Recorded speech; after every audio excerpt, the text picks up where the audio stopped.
two states in which we constantly live.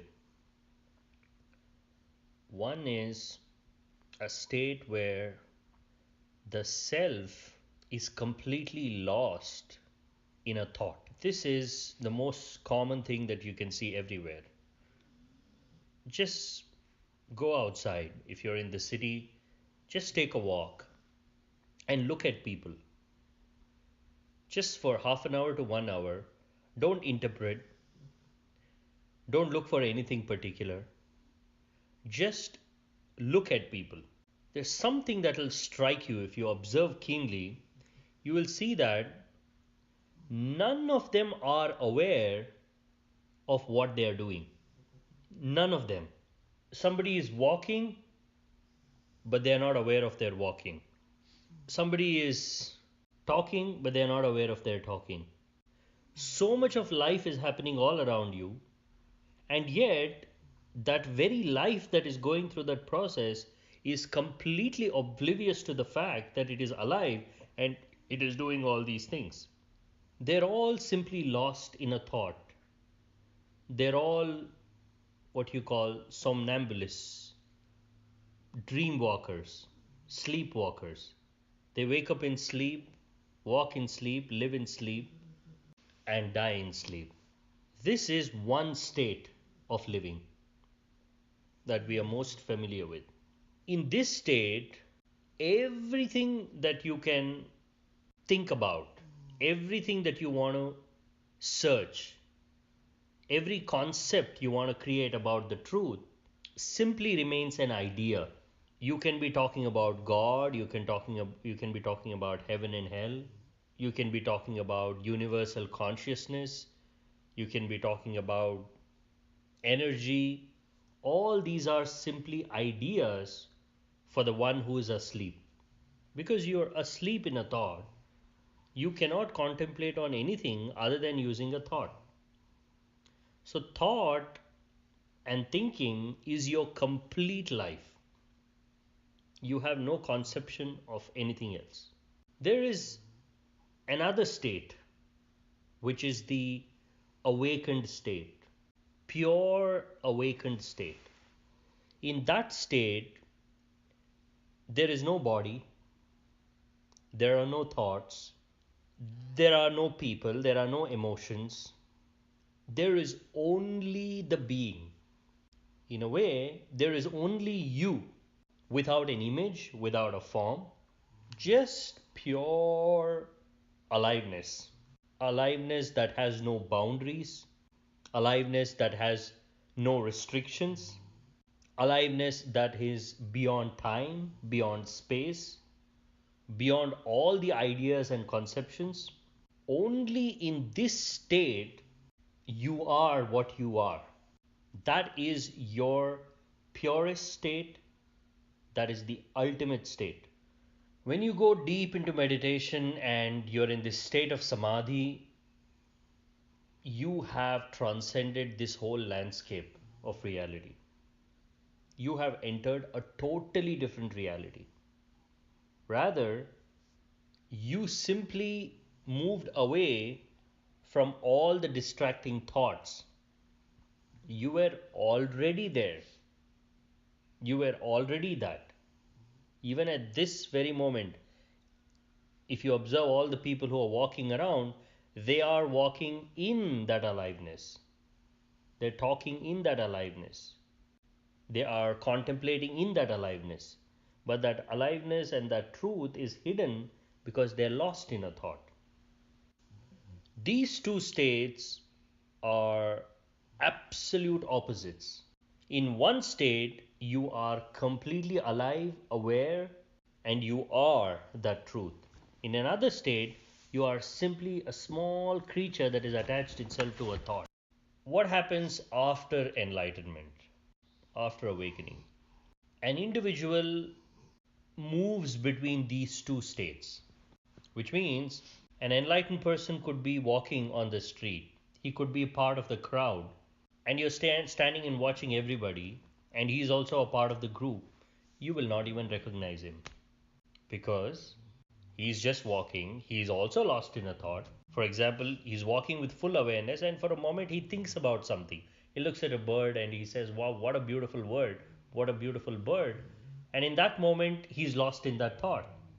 But there is a difference between him being lost in a thought and everybody being lost in a thought.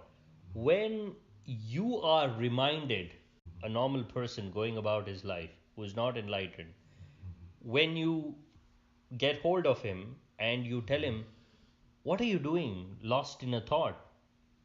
Why are you thinking about all the unnecessary things? Be with yourself." If you tell him that, he'll come back to his body. "Oh, I'm actually drifting in thought. I have to be with myself." So he'll come back to his body and he'll start observing what he's doing.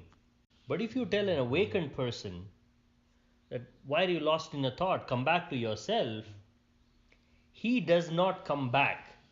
He simply removes the thought of the bird and the world completely. For him, there is no coming back to a single point where his life is. For him, his life is the whole universe, and he's simply lost in a thought. There is a tremendous, tremendous oceanic difference between thinking that your life is hidden inside this thought called your body, and to know that you are life itself, and your body and your thoughts are only a tiny part of your aliveness. That's the difference between awakening and just a normal state of consciousness. It is what you do when you come back. So I could be angry, frustrated in a moment because I am deeply involved in a thought. In that moment, there is no difference between me and you. Everything is the same. But when I come back to myself, when I become self aware, I become deeply blissful because I'm not coming back to my body and seeing I'm such a limitation. I am dropping even the body. And how do I drop the body? Because that has been my practice. I know how to drop the body. See, at this very moment, I know my body is just in one room, in one tiny corner of the entire space which is mine. My body occupies just one tiny part of myself. And that is a significant difference because when you know that you are free and you're vast, there is no pain, there is no suffering. That is why there is a certain kind of pain which I can experience the pain of the body. I can experience emotional pain. I can experience the pain of somebody dying. I can experience the pain of rejection even. But there is something else that pains a human being, that is that deep unknowing feeling. And since he lives with that feeling throughout his life, he has just accepted that to be a reality. But really, everybody is in that deep pain. And when that pain is covered for a few moments by some activity, by being lost in some process, they feel a sense of satisfaction. That is why if you tell a person to sit quiet, close their eyes and meditate, it's a volcanic eruption for them. Now, if a person is naturally blissful, if he is just naturally happy, then why cannot he just sit and close his eyes? That itself is the proof that you've been hiding something. You've been hiding yourself in different activities. If you take away those activities, if I remove those activities from your life, you are utterly lost. And that is the addiction to religion. That is the addiction to the church. It occupies so much of your thought process. It doesn't matter whether it's helping you or not. It has become a part of your psyche. It has become a part of your thought process. So the very thought that can be removed from you creates tremendous disturbance because you don't know what else to hold on to. False has become the whole way of life. Clinging to ideas has become the whole way of life. And this is how man is perfectly asleep in his own reality. And he's created a perfect system to keep him asleep because it is his system. So he wakes up in the morning, looks at the sun. In fact, if you think about it, everything in existence is constantly reminding him that he is asleep. He's in a dream. But he doesn't want to accept that. He has created ideas and concepts to cover up that reality that he is in a dream. Think about it. Every day morning, the sun raises up and it dances in front of your eyes. It moves from left to right, telling you that I'm just playing. You see, I'm just moving from left to right. You're doing that because Earth is rotating around the sun and that is creating this illusion. And he rejects that. The clouds move, they constantly change. The sky changes its color. Sometimes it blushes. It's all a reflection of your inner emotion. Nothing in existence is just objective. There is no such thing out there that simply exists by itself. Everything exists as a connection to you, as a connection to your deep desires and moods and feelings and emotions. Everything is alive, and you cannot see anything without projecting your emotions, your thoughts, your desires. Who is seeing the color of the sky? It is you, your being. And how you are seeing that color depends on you. And the sky changes its color and it is enticing you and it is telling you, look at me. There's nothing fixed here. I'm not a sky. I'm just changing all the time. You're like, no, that is just light rays and reflection of the light rays and spectrum effect and all that. Gone. The mystery is gone. The moment you put a concept to it, the mystery is gone. Then a flower blooms and it reminds you of your true nature. It says, see, you're just like this flower. There one moment, gone next moment. But again, you say, no, that is the tree's reproductive organ. Gone. And the mystery is gone. We are living in a wonderland. That is the tree's reproductive organ. Gone. And the mystery is gone. We are living in a wonderland and we don't know that. Wherever you go, life is just jumping all around you. In water, in air, inside the earth, outside the earth, everywhere. There is only life, only aliveness. And everything is reminding you that, hello, see, you're in a dream. And I'm also a part of your dream. But somehow we have hidden all these things in concepts and ideas. So, in that sense, no scientific theory or an idea of life is any superior to any other idea. Just as a religious idea is idiotic in its own sense, a scientific idea is also idiotic. But the only thing is, we know that a scientific idea can be refuted. So, in that sense, it gives you the freedom. But since religion doesn't give you the freedom to refute the idea, it clings on to it and makes it an ideology and creates a problem. See, observe, and just see what's happening around you. Don't bring in your ideas and concepts. When you look at that tree, the sky, the sun, the earth, don't separate all these. Just look and you will see that it's all a dream. It is a painting on water. And the most wonderful thing that you can observe is the constant change. That itself should tell you that you're not in any fixed reality. If you were to be existing in some fixed physical absolute reality, then there should be at least a minute or 5 minutes when things are not changing. But if you look at it, all the time things are changing. In 5 minutes, the whole shape of the sky has changed. You can never capture the same moment twice. Try this. Go pick up your photograph, pick up your camera, go into existence and try and capture the same, exact same thing 2 seconds apart. If you're able to do that, then you have found reality.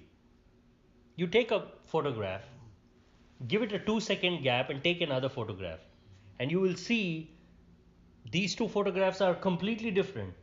The light shade has changed, the cloud has moved, that leaf has moved, a new bird is sitting on the tree. Something is changed. So, which means no two photographs are ever the same, which means no two moments of life are ever the same, which means there is nothing fixed in our reality, nothing at all. Everything is churning, everything is moving, and you're just a part of that. To know this entire process, you have to move away from concepts and ideas that you have been given, and you have to experientially feel it. See, conceptually, what is sun? It is the center of the solar system, and it is keeping the planets in orbit, and it produces light and heat. That is all there is conceptually. But when you are deprived of sunlight, there are places where for 6 months the sun doesn't raise at all. It's complete winter, complete darkness for 6 months. And imagine if you were living in such a place and the sun raises at the end of 6 months, and the first rays of the sun falls on your body, and that warmth touches you. That is when you will know what sun is. It's not an idea, it is not a concept. It is the very life that is flowing inside you. And in that moment when the rays touch you, you will know that there is a part of you that is in the sun. There's a part of the sun that is in you.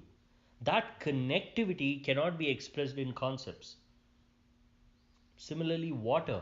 If you've been thirsty, if you've been wandering in the desert, searching for water, and when that one drop of water falls on your tongue, the taste of it, to say that what is water? It is two atoms of hydrogen, one atom of oxygen. See, I'm not saying that water is not made up of two atoms of hydrogen and one atom of oxygen. It is made up of it. But it is not only made up of that. There is something tremendously transcendental to the quality of water because it is connected to you. What we should not do in the name of science is remove man from his nature, remove man from existence. You can come up with a concept, you can come up with an idea, but you cannot be lost in that idea. Man still belongs under the sun, under the clouds, under the trees, breathing the fresh air. He is complete only when he is amidst of nature. And you cannot analyze man independent of nature. When you analyze him independent, he's just a mad creature who doesn't know what he is doing. He has no purpose, no sense of meaning. A flower has absolutely no meaning if it is detached from the tree. If you try to analyze the purpose of the flower, why did it come into existence, without taking into account that it grew on the tree, how would you understand a flower? Can you understand its complete nature by just cutting its petals and, trying to understand what it is? You have to put the creature in its natural environment to be able to analyze it. And man cannot be analyzed if you take him away from his natural environment. Put him right amidst of nature, then you will see what sun is. And similarly, you cannot analyze nature without man. You cannot simply objectively understand what is a tree, what is a flower, what is water, what is sun, what is sky, without an experiential being there to experience all that. See, a man without nature is madness, and nature without man is absurdity. What do you do with a tree without a being there to contemplate on the beauty of the tree? When we forget that both nature, both man, they are in perfect conversation. In fact, life is nothing but a conversation between man and nature. It's a deep emotional connectivity. There is an emotional connection between you and the sun. There is an emotional connection between you and the moon. There is an emotional connection between your feet and the earth. And that emotional energy and that emotional connection is what is keeping you alive. Not these ideas, not these concepts. You are not living in an alien world where you have just been thrown from somewhere.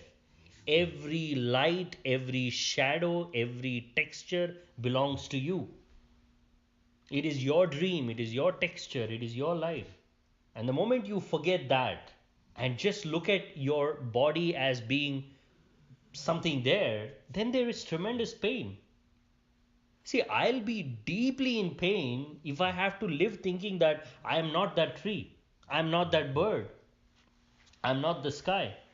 When you are all that, to think that you are just this tiny body, of course, man is in pain and misery. And to hide that pain and misery, he goes on doing all the things. That's why he wants to become a king and conquer the world. That is why he wants to subjugate people. Because there is a deep part of him that knows that everything is his. And that is why he tries to acquire it. But no matter what he tries, he cannot acquire it by using the desires of the body. Even if Alexander were to live 70, 80 years, even if he had conquered the whole earth, if the entire earth was a part of his kingdom, he would have still been incomplete. Of course, he has to be incomplete because you cannot satisfy yourself conceptually saying that, okay, now this is my entire kingdom, I'm the greatest, and I'm going to die peacefully.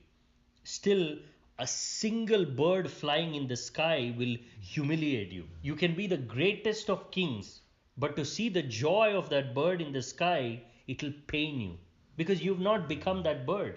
Still, there is something that is not you, and you have not understood it. See, a man has to become everything there is to become. He has to get back to the connection that connects him to everything else. Till that happens, he is incomplete. And this is the only way life has been evolving.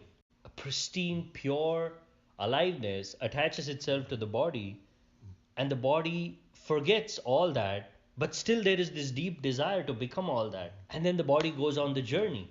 I want to acquire this. This whole idea of acquiring things, this whole idea comes from that part of you that knows that it is not the body. Two completely different states of reality, being lost in a thought and being awake. An enlightened person is lost in a thought. So that's why most of the time you cannot even recognize him. In fact, nobody can ever recognize an enlightened person just by watching him because he's just like you. You know, the way we know Buddha, the way we know Mahavira, the way we know Krishna, the way we know Christ is by taking their entire life in totality. That is why only after their death their life becomes clear to people, because they look at their entire life and say, oh wow, I mean, this person has been something totally different. While he was living, he was a normal person. He got married, he had children, he ate food, he took a walk, he attracted disease, death. It's the same process. But there was something in him. That something, that realization is what separates him from everything else. So it's a normal way of living. An awakened way of living is the most normal way of living. But when this person comes back to himself from being lost, he comes back to the whole universe. He doesn't come back to his body because he knows that he's not there.